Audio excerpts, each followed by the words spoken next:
Welcome to ವಿಡಿಯನ್ classes ಮಕ್ಕಳೇ. ನಾನು ಈಗಾಗಲೇ ನಿಮಗೆ ಗಾದೆ ಮಾತು ವಿಸ್ತರಣೆ ಬರೆಯುವಾಗ ಪೀಠಿಕೆ ಯಾವ ಥರ ಬರೀಬೇಕು ಅಂತ ಹೇಳಿದ್ದೀನಿ.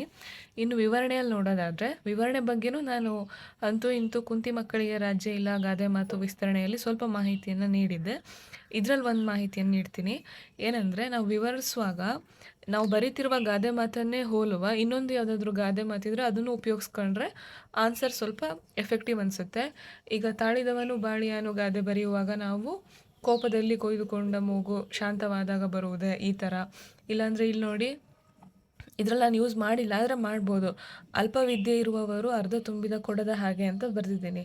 ಇಲ್ಲಿ ನಾವು ಅಲ್ಪಜ್ಞಾನಿ ಮಹಾಗರ್ವಿ ಅನ್ನೋ ಗಾದೆಗಳನ್ನು ಕೂಡ, ಅಂದರೆ ನಾವು ಬರೀತಿರುವ ಗಾದೆಗೆ ಸಮಾನ ಅರ್ಥವನ್ನು ಕೊಡುವ ಇನ್ನೊಂದಷ್ಟು ಗಾದೆಗಳಿದ್ರೆ ಅದನ್ನು ಕೂಡ ಇಲ್ಲಿ ಸೇರಿಸ್ಕೊಂಡು ಬರೆದ್ರೆ ಆವಾಗ ಇವ್ಯಾಲ್ಯೂಯೇಟರ್ಗೆ ಏನು ಅನಿಸುತ್ತೆ ಅಂದರೆ, ನಿಮಗೆ ಎರಡೆರಡು ಗಾದೆ ಮಾತಿಂದು ವಿಸ್ತರಣೆ ಗೊತ್ತಿದೆ ಅಂತ ಅನಿಸುತ್ತೆ. ಅಂದರೆ ಈಗ ತುಂಬಿದ ಕೊಡ ತುಳುಕುವುದಿಲ್ಲ ಅದರದ್ದು ಗೊತ್ತು, ಅಲ್ಪಜ್ಞಾನಿ ಮಹಾಗರ್ವಿ ಅನ್ನೋ ಗಾದೆದು ಇವರಿಗೆ ಮಹತ್ವ ಗೊತ್ತು ಅನ್ನೋ ಥರ ಅನಿಸಿ ಫುಲ್ ಮಾರ್ಕ್ಸ್ ಕೊಡೋ ಚಾನ್ಸಸ್ ಇರುತ್ತೆ. ಓಕೆ, ಇವತ್ತಿನ ಗಾದೆ ತುಂಬಿದ ಕೊಡ ತುಳುಕುವುದಿಲ್ಲ.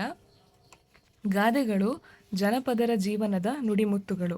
ಇವುಗಳಿಂದ ಜೀವನದ ಮೌಲ್ಯ ಹೆಚ್ಚುತ್ತದೆ. ಆದ್ದರಿಂದಲೇ ವೇದ ಸುಳ್ಳಾದರೂ ಗಾದೆ ಸುಳ್ಳಾಗದು. ಗಾದೆಗಳನ್ನು ವೇದಗಳಿಗೆ ಸಮಾನ ಎಂದು ಹೇಳುವರು. ಗಾದೆಗಳು ಆಕಾರದಲ್ಲಿ ವಾಮನನಾದರೂ ಅರ್ಥದಲ್ಲಿ ತ್ರಿವಿಕ್ರಮನಾಗಿವೆ. ಈ ಗಾದೆಯನ್ನು ಜ್ಞಾನಿಗೂ ಅರ್ಧಂಬರ್ಧ ತಿಳಿದವನಿಗೂ ಇರುವ ವ್ಯತ್ಯಾಸವನ್ನು ತಿಳಿಸಲು ಬಳಸುತ್ತಾರೆ. ತುಂಬಿದ ಕೊಡ ತುಳುಕುವುದಿಲ್ಲ ಎಂದರೆ ಕೊಡದಲ್ಲಿ ನೀರು ಪೂರ್ತಿಯಾಗಿ ತುಂಬಿದ್ದರೆ ಅದರಿಂದ ಚೆಲ್ಲುವುದಿಲ್ಲ ಎಂದರ್ಥ. ಆದರೆ ಅದೇ ಕೊಡದಲ್ಲಿ ನೀರು ಅರ್ಧ ತುಂಬಿದ್ದರೆ ಅದು ತುಳುಕುತ್ತದೆ. ತುಂಬಿದ ಕೊಡ ಚೆಲ್ಲದ ರೀತಿಯಲ್ಲೇ ಒಬ್ಬ ಜ್ಞಾನಿಯು ತನ್ನ ಹೆಸರು, ಕೀರ್ತಿ, ಸಾಹಸ, ಸಾಧನೆಗಳನ್ನು ತಾನೇ ಪ್ರಚಾರ ಮಾಡುವುದಿಲ್ಲ. ಸಂಯಮ ಉಳ್ಳವನಾಗಿರುತ್ತಾನೆ. ತನ್ನ ಸಾಧನೆಗಳಿಂದ ಜನರೇ ತನ್ನನ್ನು ಗುರುತಿಸುವಂತೆ ಮಾಡುತ್ತಾನೆ. ಅವನಲ್ಲಿ ಸ್ವಾರ್ಥವಾಗಲಿ ಅಹಂಕಾರವಾಗಲಿ ಇರುವುದಿಲ್ಲ. ತನ್ನನ್ನು ತಾನು ಬಣ್ಣಿಸದೆ ಮೌನಿಯಾಗಿದ್ದು ಪರರಿಗೆ ಉಪಕಾರಿಯಾಗಿ ಬದುಕುತ್ತಾನೆ. ಅರೆಬರೆ ತಿಳಿದವನು ತನಗೆ ಅರ್ಧಂಬರ್ಧ ತಿಳಿದ ವಿಷಯಗಳು ಸಂಪೂರ್ಣವಾಗಿ ಗೊತ್ತಿದೆ ಎಂಬಂತೆ ನಟಿಸುತ್ತಾನೆ. ತಾನೇ ಮಹಾಜ್ಞಾನಿ, ತಾನೇ ಸರ್ವಶ್ರೇಷ್ಠ ಎಂಬಂತೆ ವರ್ತಿಸುತ್ತಾನೆ. ಅಹಂಕಾರಿ ಮತ್ತು ಸ್ವಾರ್ಥಿಯಾಗಿ ಬದುಕುತ್ತಾನೆ. ಸದಾ ಸದ್ದು ಮಾಡುತ್ತಾ ಇರುತ್ತಾನೆ. ಅಲ್ಪವಿದ್ಯೆ ಇರುವವರು ಅರ್ಧ ತುಂಬಿದ ಕೊಡದ ಹಾಗೆ ಪ್ರಚಾರ ಪ್ರಿಯರು ಆಗಿರುತ್ತಾರೆ.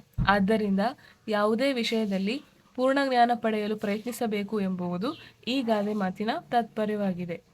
Thank you for watching. Thank you so much for watching.